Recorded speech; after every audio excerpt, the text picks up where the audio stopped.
The way that I was first introduced to an actual organization of Black Power, which I wanted to join, was Alexandra Palace, where there was a large conference of all the radical organizations of Asians and Blacks.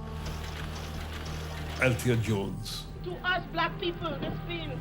She spoke very eloquently, and she said she was from the Black Panther movement. Althea Jones-LECOINTE came to England from Trinidad to study biochemistry at University College London. She was a fierce opponent of state-sponsored racism in Britain's former colonies and soon became leader of the Black Panther movement. You know, the camera is there to protect and to help and to show. This is Althea. Althea is one of the most striking, strong, determined young women.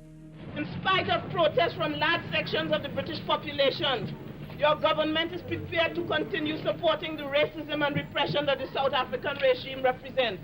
Our brothers and sisters in the townships in South Africa, our brothers and sisters who are fighting right now in Zimbabwe, are taking these words beyond... I became a member of the Black Panther movement as a consequence of hearing Althea LeCointe Jones, the leader of the Black Panthers in Brixton, speak.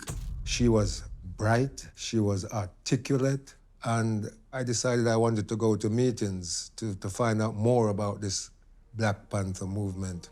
This is what the sister is getting at. Our generation can't tolerate schools that only prepare us to do the menial tasks. It was in southeast London. The organisation was called Black Unity and Freedom Party. There were predominantly young men, and at the meeting we had a speaker. It was like an awakening. And I just went back all full of excitement about what I had heard and seen, and invited my school friends to come with me the following week. There were lots of us. It was a young movement of young men and women.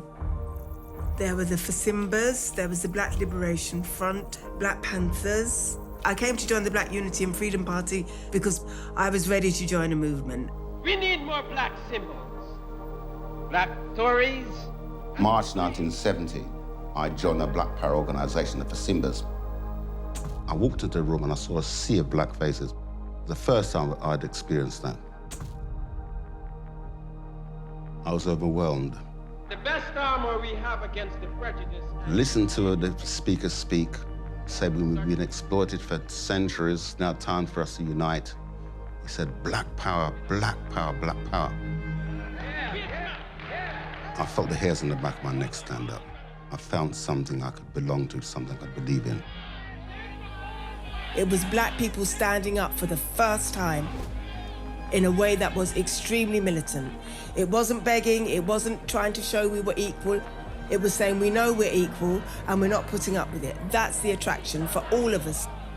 We were all part of a huge movement of belief. We were just part of a bigger black movement and wanted to, you know, do what we had to do, demonstrate, demand.